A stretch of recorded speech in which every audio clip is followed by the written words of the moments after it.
All right, so welcome back, everybody, to another Course in Miracles teaching session. Um, this week, we're going deeper into what the Course calls the atonement process. And what that is the awakening, not just of one of us, but the whole awakening process. Because part of the deception a little bit is that it's Patrick, right, who is doing the forgiveness work, doing the inner healing, and then eventually awakens to become a more enlightened Patrick. But that's not really the truth.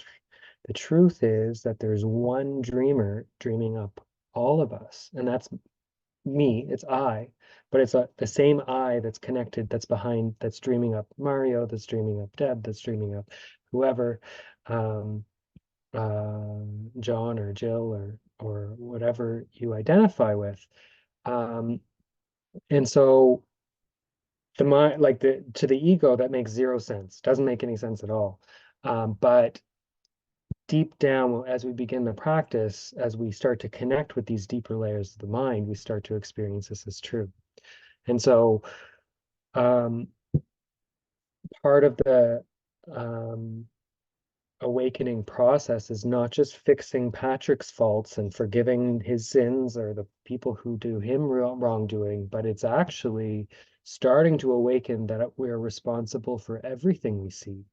And so if we're seeing any suffering, if we're seeing any wrongdoing within the dream, not that we should feel guilty about it, but more that we're the dreamer. So we're the ones that can get in touch with what's behind that and heal it and see past it to the truth. All right. So I'm going to delve kind of right into the text and we'll just kind of we'll go from there. Let's see.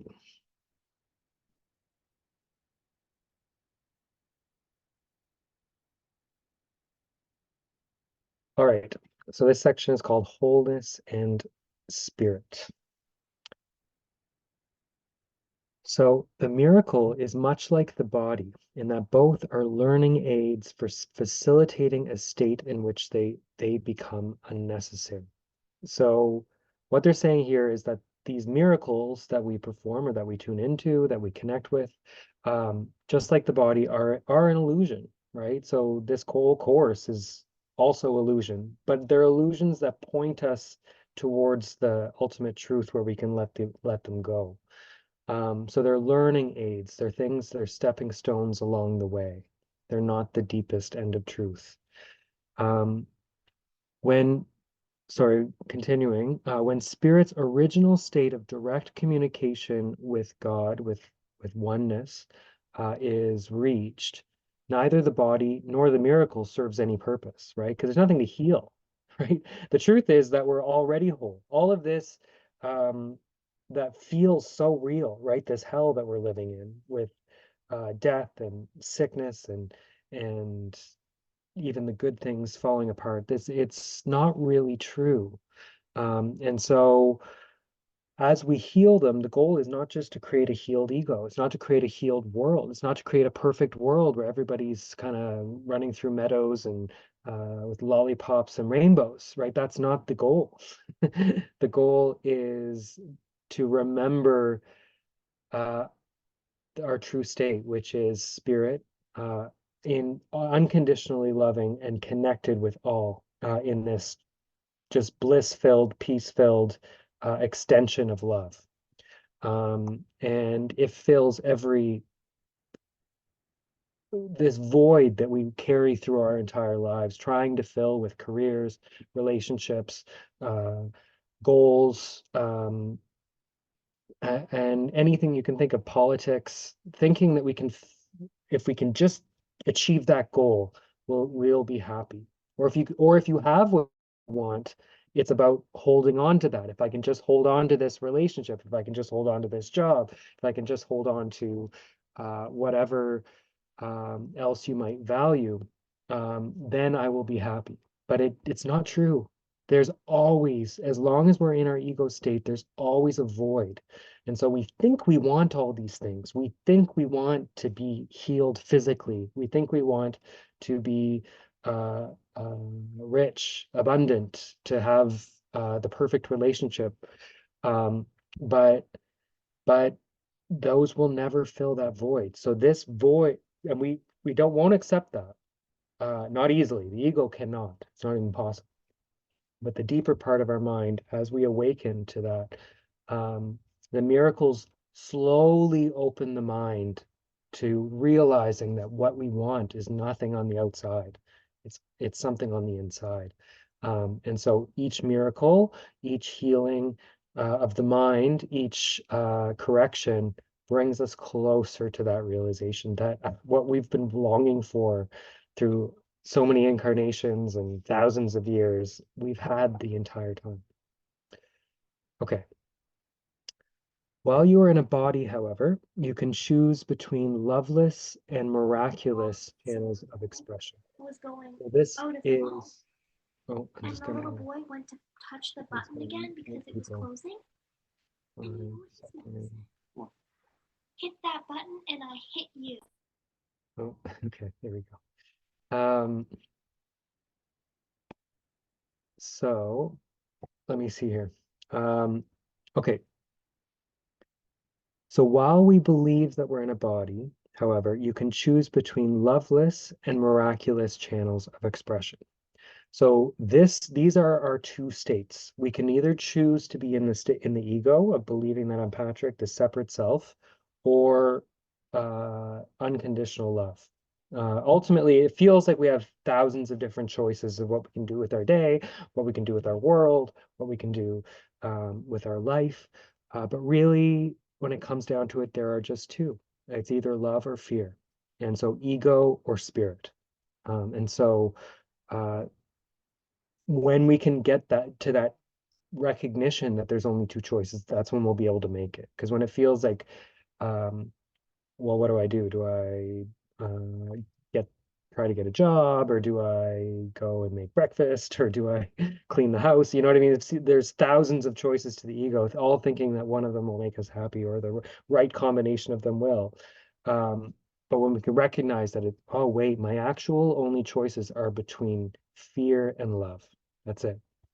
And when we can see that clearly, is when we can make that choice permanent.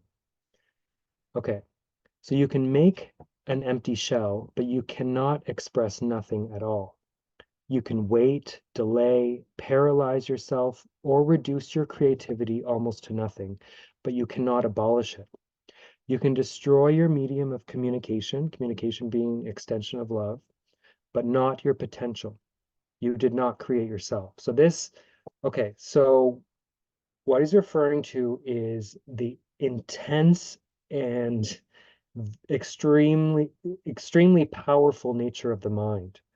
Um, so our very nature is that we create, right?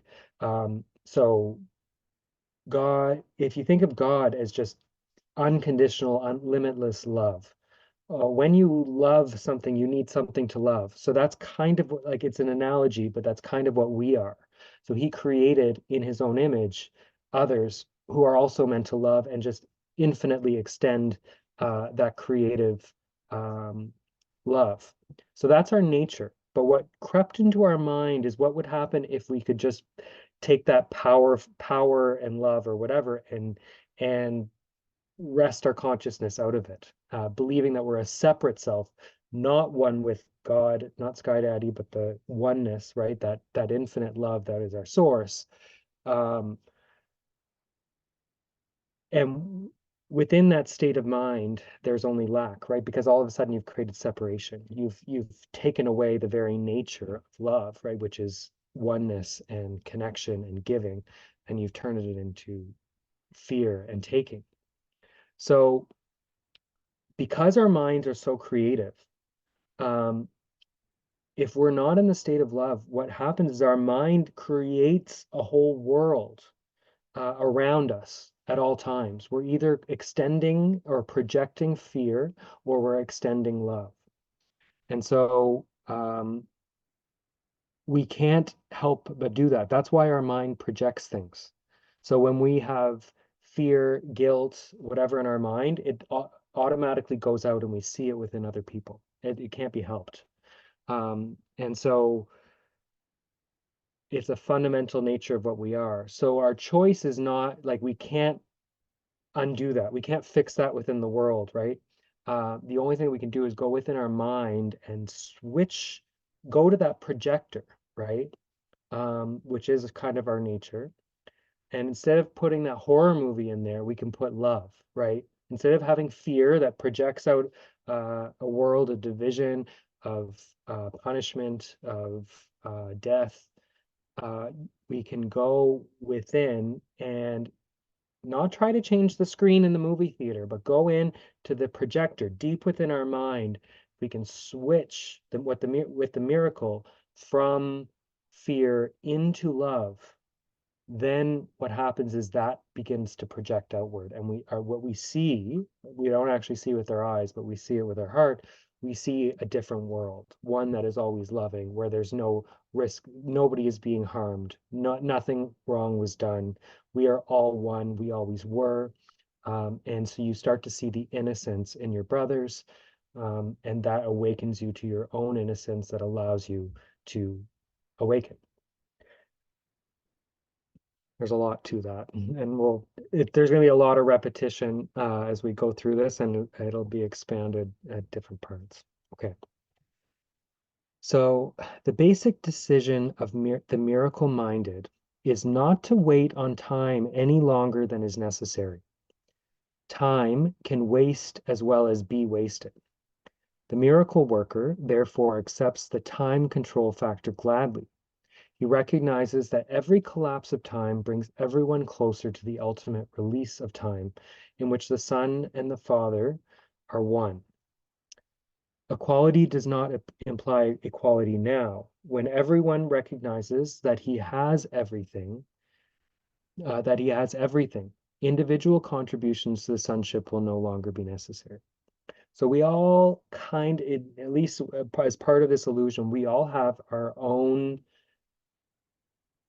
parts of this world, right? That our mission um, is to forgive and to heal. So our like everything, all the suffering, the problems, the um, conflict that you're seeing within your world, you have the mission of healing that.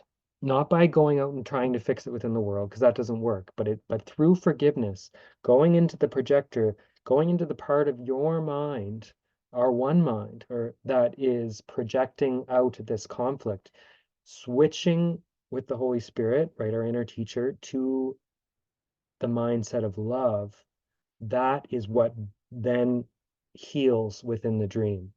The real miracle is that switch from fear to love. That's the real miracle. And then what shows up on the screen is just a reflection of what's going on within your mind.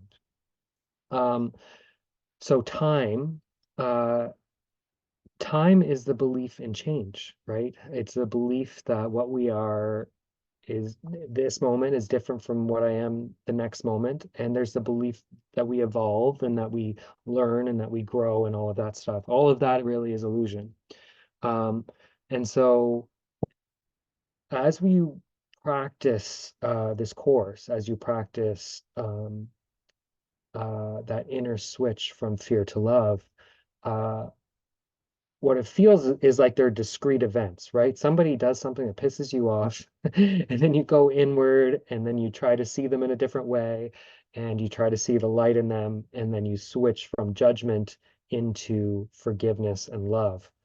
Um, that feels like a discrete event, but eventually what happens is you realize that this forgiveness can only really happen now. So they're not really discrete events on a continuum as we grow and get better.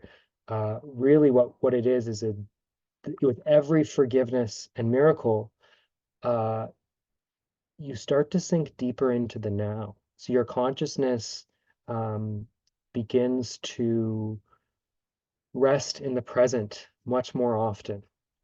Because if you've ever noticed when you're in a state of fear, when you're in a state of guilt or judgment, there's always this past, present, future orientation. You're worried about what's going to come up in the future, or you're excited for what's going to come up in the future, or you're feeling guilty or ashamed about something that happens within the past. the ego mind loves those things, right? And so we're very fixated on time when we're in the ego. But as you forgive, as you start to let those weights of guilt out of the mind, we start to sink deeper and deeper into the present moment, which is where we can remember who we are. Um, so we're not really going to a future place of healing. It's not like some time in a future lifetime or whatever. When I'm done enough forgiveness work, then I'll get there. It's not really that. You're already there. So as you let go of those, you're no longer fixated on the future and the past, and so it's a sinking into the present. So the more you do this work, what you realize is it's just about going into the present moment, going to the miracle, remembering who we are, and just staying. So it becomes a continuous state of mind. Um, but we can't really do that when our mind is riddled with guilt. It's very difficult to do that. Okay. When the atonement, which is the awakening of the one mind of all of us, has been completed, all talents will be shared by the sons of God. We'll realize that we're one, that he's Jesus, Buddha, all of these people who seem to have special gifts or whatever was actually all ours, right? And we realize that actually the gifts that we have are far greater than even the seeming gifts of miracle working or whatever, walking on water might seem to be. It's not about that. It's about the gifts of remembering that we are exactly what we've been looking for. Okay. God is not partial. All his children have his total love, and his gifts are freely given to everyone alike. So here's another part of that illusion, right? So in this illusion, it seems like there's some people who are enlightened, there's some people who are evil, right? You might think of Hitler, you might think of whoever's committing whatever genocide anywhere. Or whatever politician is provoking a war in whatever place. You see that as horribly evil. So there seems to be these gradations of consciousness that, um, or you might see it. I mean, if you follow Course in Miracles communities, right? It's a lot of times it's how many years have you been studying the course, right? So there's kind of a hierarchy of people um, who seemingly uh, have awakened more than people who haven't been practicing for as many years.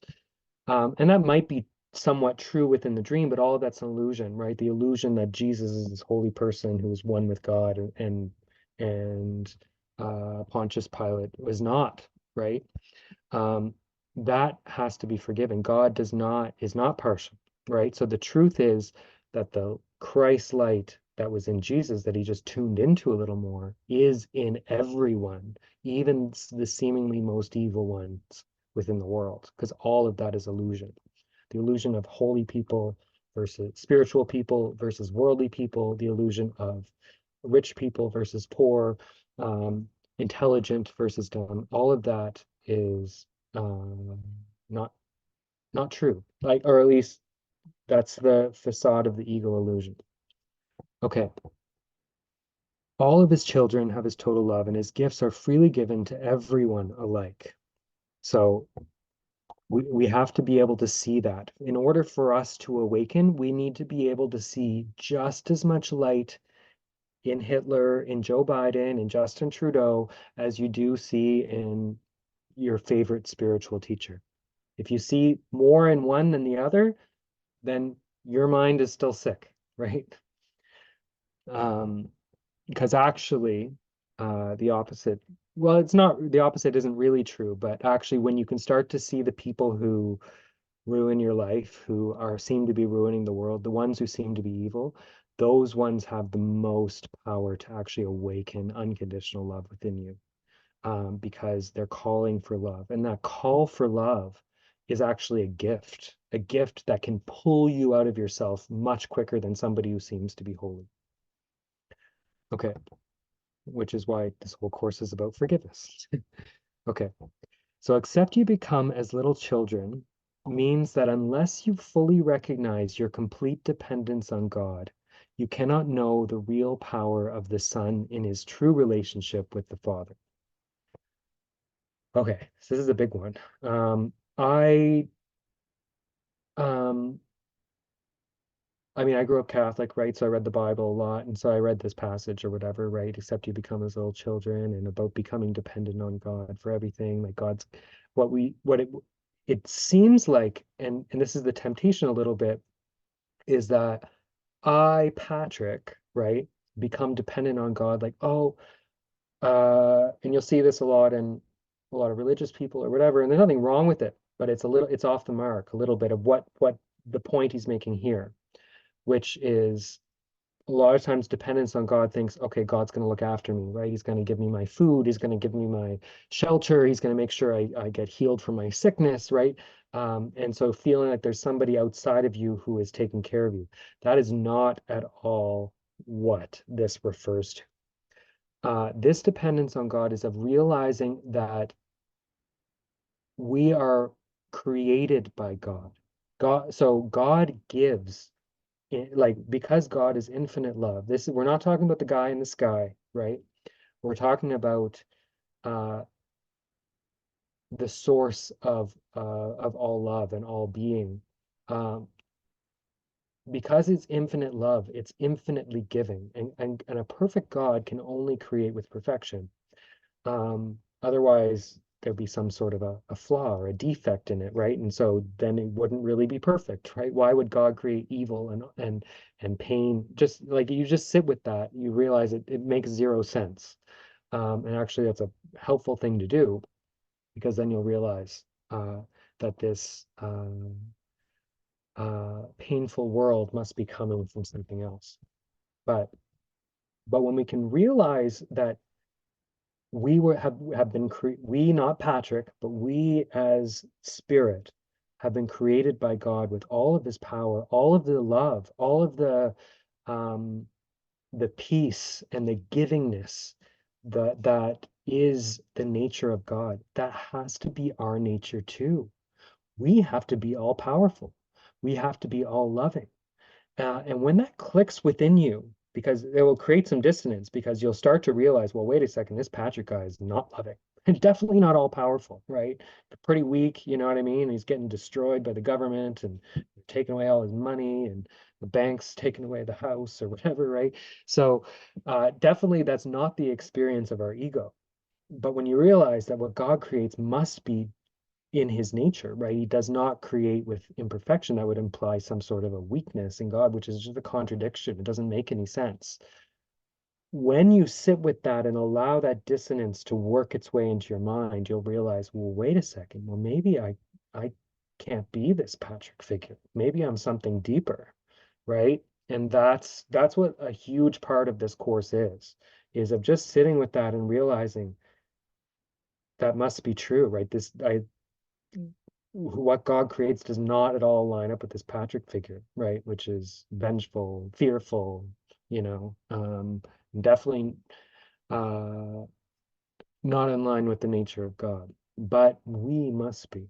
And so when you sink into that deeper part of your mind, you'll start to tune into that part that is there. And that's when you will realize the power of your mind. You'll realize the lovingness of your mind that has always been there the entire time. And the joy and the peace will start to shine through the darkness. Okay. The specialness of God's sons does not stem from exclusion, but from inclusion. So when we look at the ego, how does the ego look at Jesus, right? It is like, oh, well, he was a holy man. He was the son of God, right? He did all these amazing things, and he died for our sins, and God highly favored on him, right? Or whatever, right? And then, but we're not that way. So, but that's not the nature of God. God gives all to all.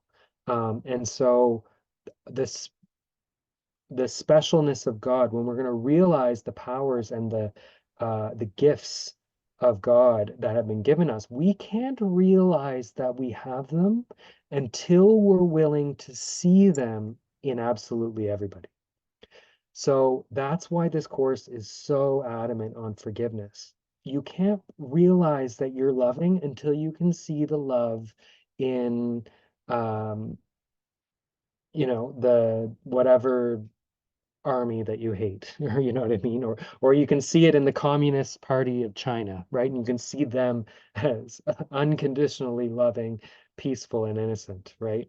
When you can see that, that's when you will tune into it. And so that's why this course also focuses very deeply on our enemies,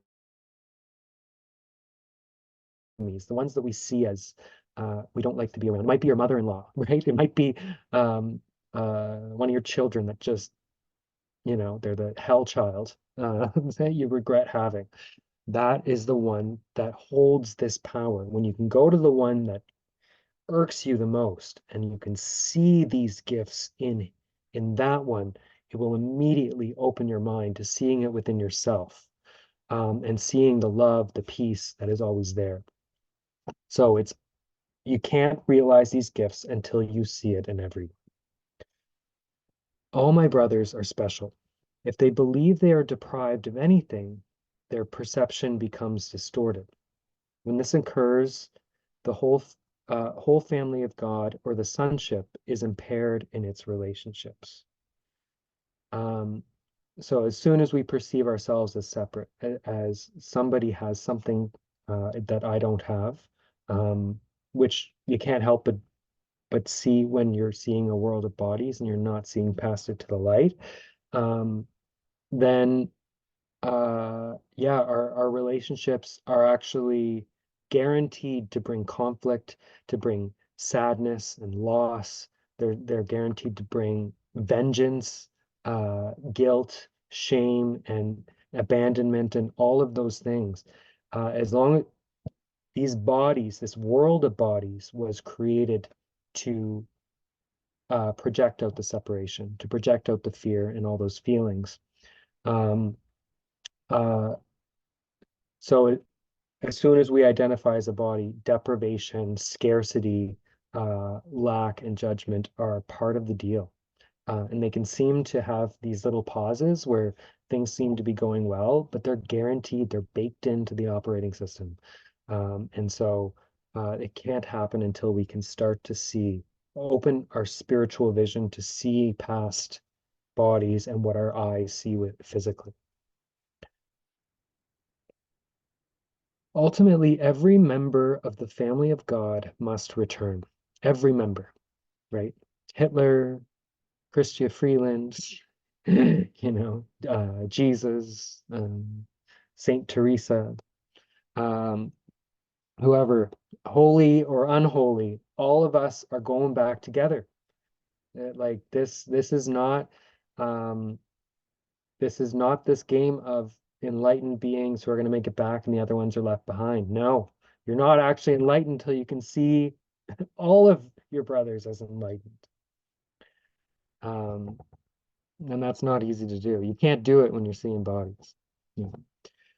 The miracle calls him to return because it blesses and honors him, even though he may be absent in spirit.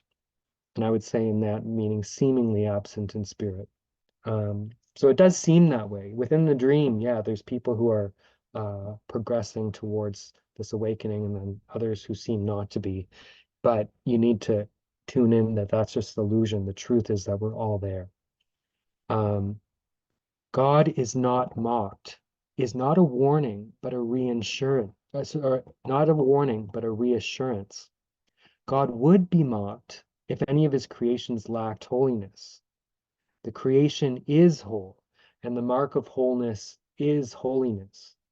Miracles are affirmations of sonship, which is a state of completion and abundance. Okay, so I love that there because, yeah, so the truth is that we're all equally holy, not our ego selves, not our characters we play with in the dream. I would say we're all equally awful. And as you start to explore your pain, you'll realize the vengeance in you and the vengeance in Nazi Germany are no different. They might seem that way, but they're not. And but they're all illusion. But yeah, so God is not mocked basically is a reassurance. Look, if you're seeing all this evil, if you're seeing all of this destruction, this loss, this hellscape that we seem to be living in, don't worry. Even if it seemed to be caused by you, it wasn't. God is not mocked. He only creates holy. He only creates with innocence. His son is innocent and can never be changed. So God is not mocked is an invitation to, oh, let go of the illusion. You can see it, but look past it and see the light behind it and notice that we're all innocent and nothing really happened. We're asleep in our bed and it's time that we wake up and join the banquet, right? That's what miracles are. Whatever is true is eternal and cannot be changed. Uh, whatever is true is eternal and cannot change or be changed. Spirit is therefore unalterable because it is already perfect, but the mind can elect what it chooses to serve. So the truth of what we are is unchanging, is always loving, is always innocent, always peaceful, unable to harm, unable to be harmed by anyone. That's the truth of what we are. But because our creative mind has the ability um, to choose, um, when we choose fear, we're going to experience fear, right? And that will be projected outward. So the only limit put on its choice is that it cannot serve two masters. If it elects to do so, the mind can become the medium by which spirit creates along the line of its own creation. So that's where we fall asleep. We create a dream of death, of bodies that are born and then they die, and that they conflict and they fight over resources with other people, and they sometimes get along, but most of the time there's conflict, and they live this precarious life of feeling lonely, desolated, um, and horribly guilty. Which is kind of it's nuts, but our mind has the ability to do that. So this is the undoing of that. So if it does not freely elect to do so, it retains its creative potential, but places itself under tyrannous rather than authoritative control. So when we believe that we can create ourselves, when we believe that we can dream up this world and that this world is actually real, we're actually here, all this awfulness is really true, but we need to try to fix it, within the dream. Uh, we experience tyranny. We experience a world that is callously abandoning, controlling, and seems to be out of our control. But when we look and we tune into that idea, that deep idea that, wait a second, I can't create myself, right? This is insanity. This doesn't compute. How can a loving God create a world like this? It doesn't work, right? And so when that clicks within the mind and we place our will and our creative mind into um, the Holy Spirit, right, which is choosing to see again with the light of love, and realize that, wait a second, a loving God must have created me loving. And when that clicks within your mind, not just like a belief, right, like a doctrine or something, but it's like, whoa, God, the loving love created me loving, kindness created me kind, givingness created me giving. It must have. Like, how could a loving God create evil, right? Suffering, death, vengeance. Like, doesn't make any sense. And when you realize it doesn't make sense, all of a sudden the dream lifts. Just like when you're in a dream, right? And you're like, once you realize that you're in the dream, like if you're thinking of something at night, right? If you're lucid dreaming, once you wake up to the fact that you're dreaming, then you're like, oh, wait, I'm dreaming. So that means gravity isn't really real, right? So then, for me, when I would lucid dream, that's what would happen. I would start jumping and be like, "Whoa! I just jumped like 10 feet in the air." And then you jump higher and higher, and you're like, and then all of a sudden, you wake up, right? Um, it's the same thing here. Once you realize, kind of like in a lucid dream, right? How do you first pick up that you're dreaming? Often if you train yourself to do it, you can like check the clock and you'll see it. Wait a second, it's like it's 13 o'clock or like 26 or whatever, 13 or it's 12:67 o'clock, right? That doesn't make any sense, right? Or it's like March 32nd, right? So you see little clues like that. Something doesn't line up. Wait a second, I must be dreaming. And then you all of a sudden awaken a power within your mind that was dormant. Because as long as you believe the dream is real, all of a sudden gravity makes sense and March has 32 days, and all of that is of course, right? But once you realize, wait a second, that doesn't make sense. March doesn't have 32 days. Then it's not just that you realize something's wrong, but it actually awakens a massive power within your mind that, oh my God, I'm dreaming. That means I can do whatever I want here, right? You know what I mean? Like what I want to dream about. And you can think of something fun. I'm going to go parasailing or just go sailing without the parasail. I don't need a parasail. It's a dream, right? Um, anyway, that's what I'm saying. When these realizations, when these click within the mind, and you experience that God can only create loving, and that you have a realization of that, all of a sudden you can only see yourself as loving. And this monster that you've created, right? This pitiful, weak, fearful self starts to disappear, and you no longer experience it as real. Um, and that's when we place our mind and our experience and our self in authoritative control. When we realize that we can only be created by God and that our will, there is no will but God's, then all of a sudden the loving power awakens within ourselves. And that's what they're talking here about authoritative control. Um, So if it does not freely elect to do so, it retains its creative potential, which is projection, but places itself under tyrannous rather than authoritative control. As a result of choosing the ego, it imprisons, right, where we feel weak little self controlled by some greater power, whether it's evolution, it's the universe, it's the government, it's our parents, it's our boss. There seems to be some sort of a tyrant who's controlling us and making our life awful. And it might be the body, it might be a disease, it might be COVID, or the World Economic Forum. There's always some seeming external will that is lording it over us, so that we can feel weak and we don't need to feel like we're the ones responsible for all of it. So to change your mind means to place it at the disposal of true authority, which is to realize, wait a second, I can't create myself. I must have been created by God. If I was created by love, God is love. If I was created by love, then I must be loving. I must be innocent. I can't be this evil or fickle self that seems to change all the time. I must be eternal. I must be unchanging.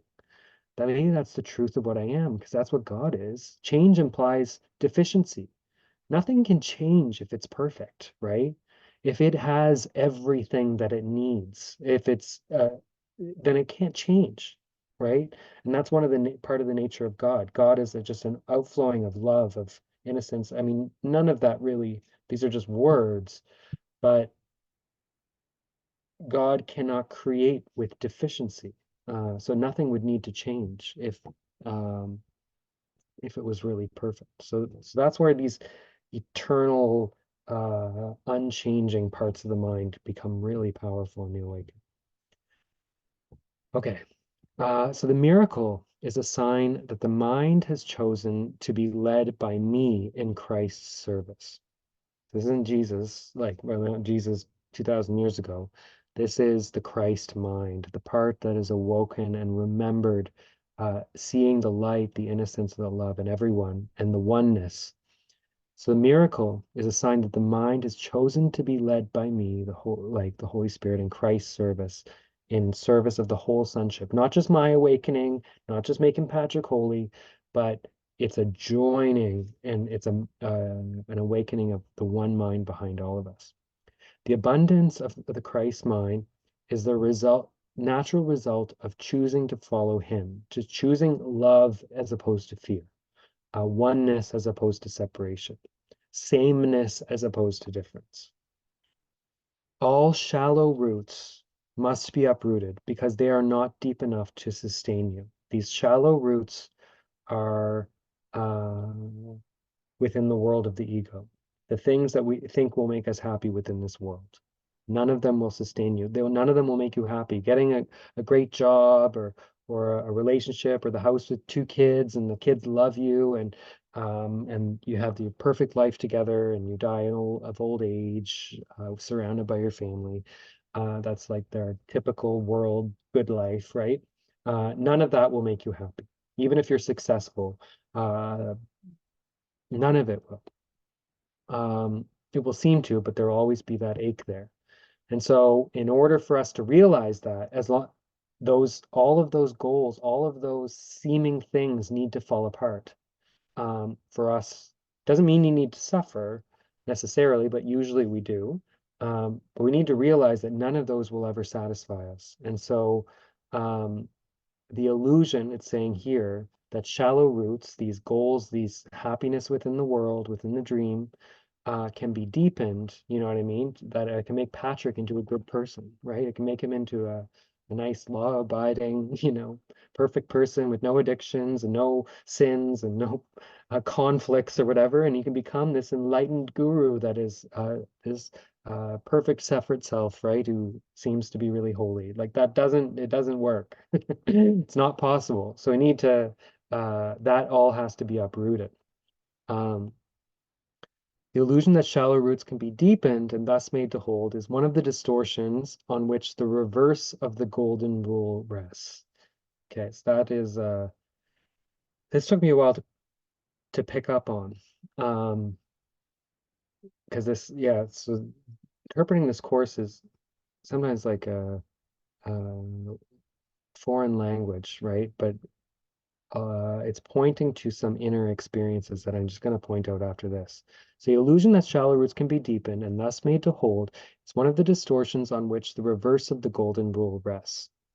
As these false underpinnings are given up, the equilibrium is temporarily experienced as unstable. However, nothing is less stable than an upside down orientation, nor can anything that holds it upside down be conducive to increased stability.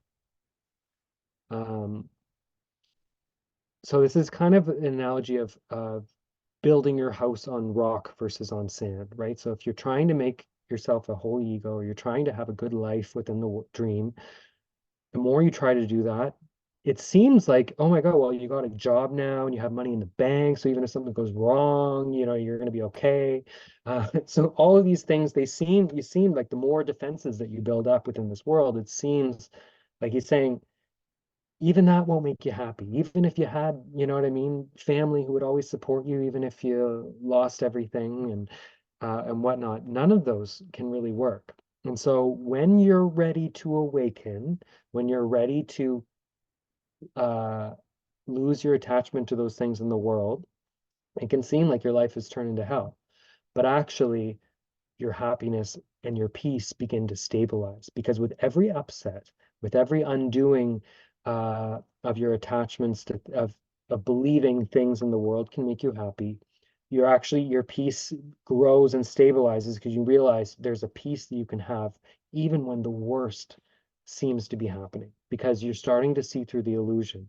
You're starting to see that who you are is untouchable, is always loving, is always innocent, and same with your brother. And so when you start to see through the illusion to the light, you realize there's a peace that you can have uh, that can allow you to be crucified, right? And you can be peaceful and loving and forgiving through the whole thing because you realize you've started to see that it's illusion and to really experience that. Um, and that the truth is something beautiful that is just behind it. I just wanted to end on this line because it was difficult for me to understand here. Um, what is this reverse of the golden rule? So the golden rule is that you should treat your brother as you yourself would want to be treated. And that's kind of within that is like, um, I'm just gonna pull up a little diagram here. Um, just to illustrate a little better, because what we think within traditional Christianity is that, oh, sorry, I got to do my setup here. So this is the dream. Here is ourself dreaming up the world of characters that dreaming that we're this perfect little self down here, who is living in this big bad world, right? And so there's the ego god, the creator of this world, who is like rewards the good and punishes the bad. But either way, that can show up as either the government, right, or whatever else. But either way, there's other characters. So these are other selves within the dream who seem to be doing bad things or whatnot to either us or people we care about. All right. So this is happening within the dream mind. So within traditional Christianity, the golden rule would be this little self, right? So this little angel should treat these other evildoers, right, as I would want to be treated, as they would want to be treated. So that there's not that doesn't really work. And if you tried to do that as an ego, try to be a good person or whatever, it doesn't often it we just kind of stuff things down the way we really feel about those bastards, right? And we just try to do things, but that doesn't lead to awakening. So the golden rule is re-envisioned kind of here within the Course in Miracles. And what it is that um, because we're not actually this little self, I'm not this Patrick figure, who's trying to be a good person within the world. Um, that's hopeless. So, what does it mean when we go deeper into the mind and approach this rule from the aspect uh, of the dreamer? So the reverse of the golden rule, which is the ego's rule, is that we should give what we don't want. So if there's evil within the mind, if there's guilt, if there's awfulness or whatever, we love to see that on the outside. So within our dream, we dream up a dream where there's a good people and bad people. And obviously, we're going to be the good person. And we get the reverse of the golden rule is that we identify with the good people and we're going to push and we're going to give what we don't want, right? So genocide, pedophilia, serial killers, all of those are other people. And so we give what we don't want. The guilt of the evil within the world will rest in those people, and they're going to be the ones who are punished for it, right? So that's the reverse of the golden rule. So the dreamer splits the world into good and bad, sees itself as the good ones, and then the other one's the bad one. But this mind that's dreaming it is um, is dreaming up all of them. So although we've kind of believed that we're the main character within this movie, we dreamed up the villain just as much, right?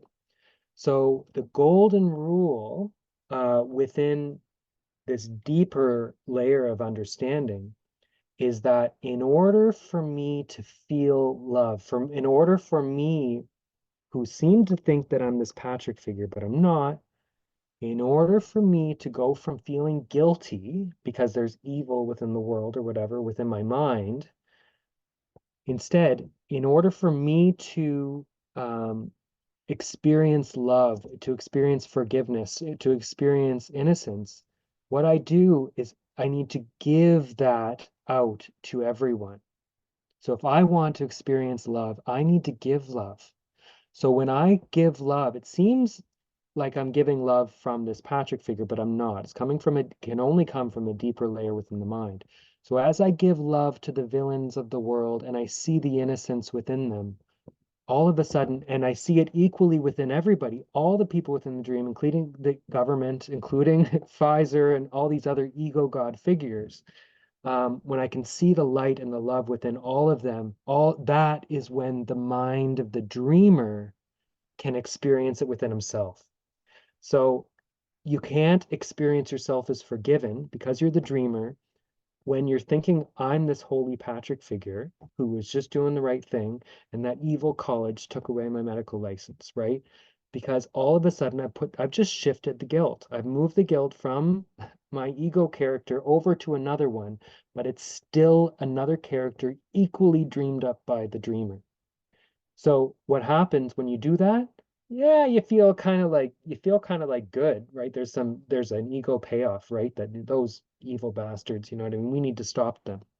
But what you'll notice within your mind is there's resentment, there's sickness, there's a feeling of guilt, of despondency, of depression. And the reason is because you just shifted the guilt over. You didn't get rid of it out of your mind. But when you forgive, when you see the light, when you see love within your brother, and especially the ones who hold most of your guilt, that is when you will experience it within yourself. When you see all of these figures as innocent, um, in this, right? When you see the light in all of them, that's when you'll notice it and recognize it within yourself. And that's what the golden rule really is, because we don't give money, we don't give things. All of that is really illusion. So if we're going to give to our brother or treat our brother as we would want to be treated, on the deeper levels, what do we really want? We want peace. We want innocence. We want love. That's what we're craving on the deep level. And so when we give that to all, that's when we experience it within ourselves. So I just thought uh, that was and that will come up later on within the course, but it's a really powerful, different, deeper understanding of the golden rule. Um, that I think is really much more meaningful than trying to be a holy person. Seeing that other person is awful, but I'm going to be nice to you, right? I'll buy a coffee or whatever, but um, uh, you've made some bad choices in your life, right? And I'll pray for you that you get better. That's not the golden rule. Yeah. Okay.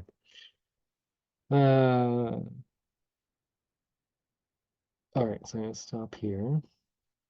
All right, so I'll open it up here before we go to the meditation. If anybody wants to chime in, has any questions, or wants to contribute, or feel anything stood out to you.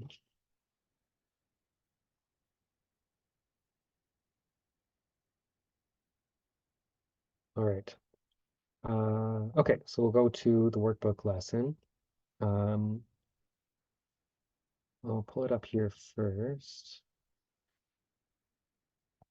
So what we're going to do today is lesson 110. And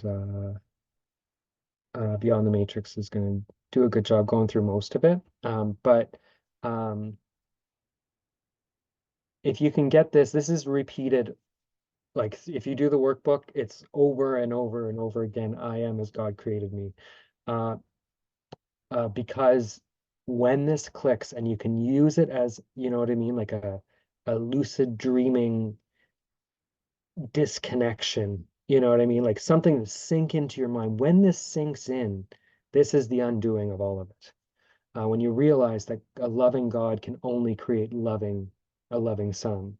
An innocent God can only create an innocent son. When you can get that and that sinks in with your dream, that will shift your experience of yourself. So it's not just a belief, it's not just a thought within the mind, but it's a remembrance of a deep reality. And so invite that to you. If you notice, sit with the resonance. If you feel like I am as God creating me, well, I don't feel that way. I feel, you know what I mean? Very much lacking. I feel depressed. I feel resentful. I feel guilty. Um, what we're opening up to here is not just to fight that, but notice that um, that within yourself and what you're opening up to, maybe that guilty, wretched self isn't really me, right? So that's open your mind to that. Go to that deeper level. I am as God created me. Patrick's not. You know, Patrick is not loving, not peaceful, not unchanging. Um, but maybe I'm not Patrick. And maybe Patrick is just a dream figure. And so if you use that, it will tune you into a deeper part of the mind that is who you really are. Let's see if I can pull.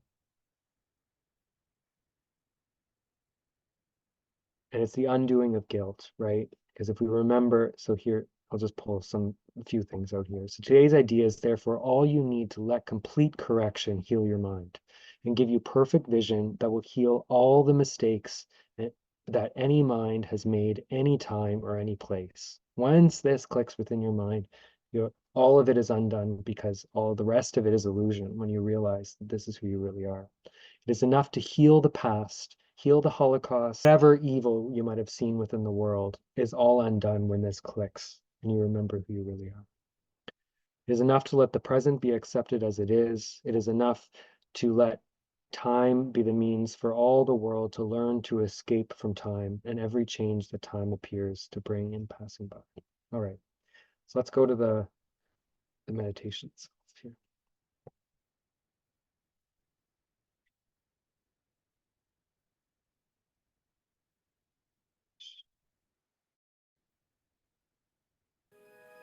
Welcome to this holy instant now.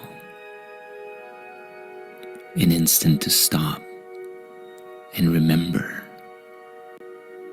Remember who and what you truly are, beyond the matrix of fear, lack, and limitation.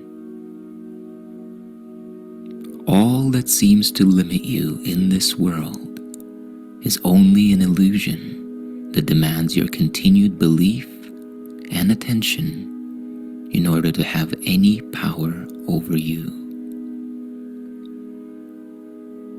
Now is your opportunity to let go of whatever stands in the way of your complete awareness of your true and original self. Before we begin today's practice, make your intention clear in your mind.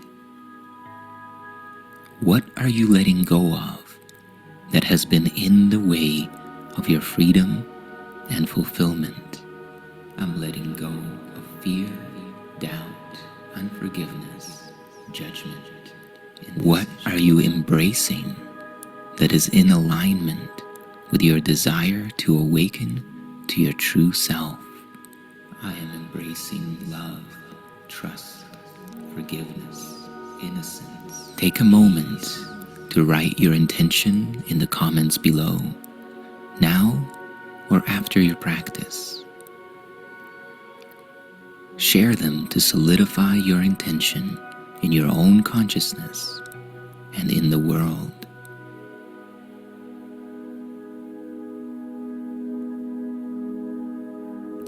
And now, sit back with your spine upright.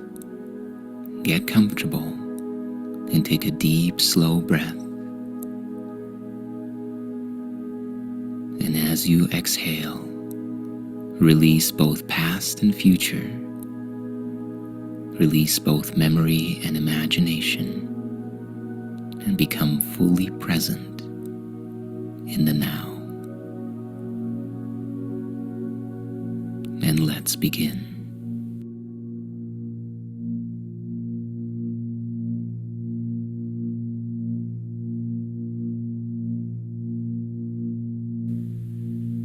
I am as God created me. Our purpose in today's practice is to cease giving our power and belief to the false self-images, and instead seek and find the true self.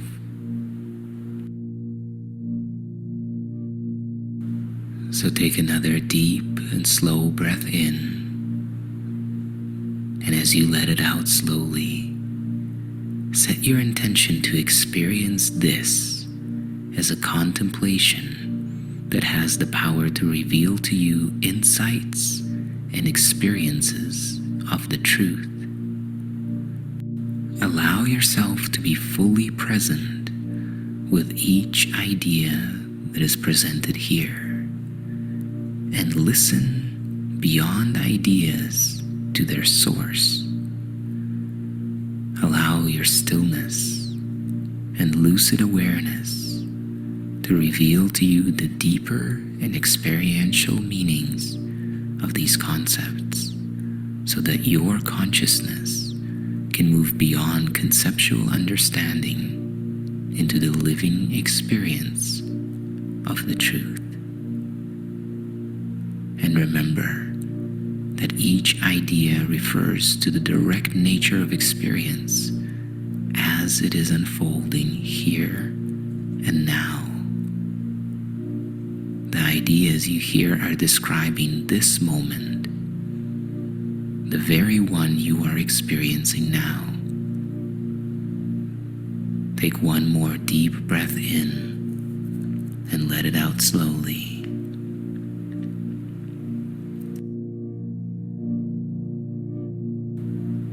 I am as God created me. This one thought would be enough to save you and the world if you believed that it is true. Its truth would mean that you have made no changes in yourself which have any reality, nor has the universe changed in a way that what God created was replaced by fear and evil, misery and death. If you remain now as God created you in the beginning, fear has no meaning, evil is not real, and misery and death do not exist for you.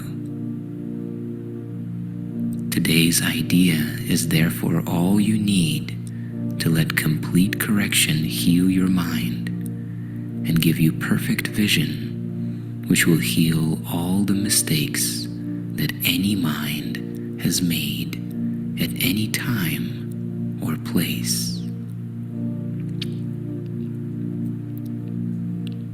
I am as God created me. This one insight is enough to heal the past and make the future free. It is enough to let the present be accepted as it is. And it is enough to let time be the means for all the world to learn escape from time and every change that time appears to bring in its passing. I am as God created me. If you remain as God created you, appearances cannot replace the truth. Health cannot turn to sickness, nor can death be a substitute for life or fear for love. All this has not occurred if you are now as God created you. You need no thought but just this one to let awakening come to light the world and free it from the past. I am as God created me. In this one thought, all the past is undone, the present saved to quietly extend into a timeless future. If you are as God created you, then there has been no separation of your mind from God's, no split between your mind and other minds, and only unity within your own.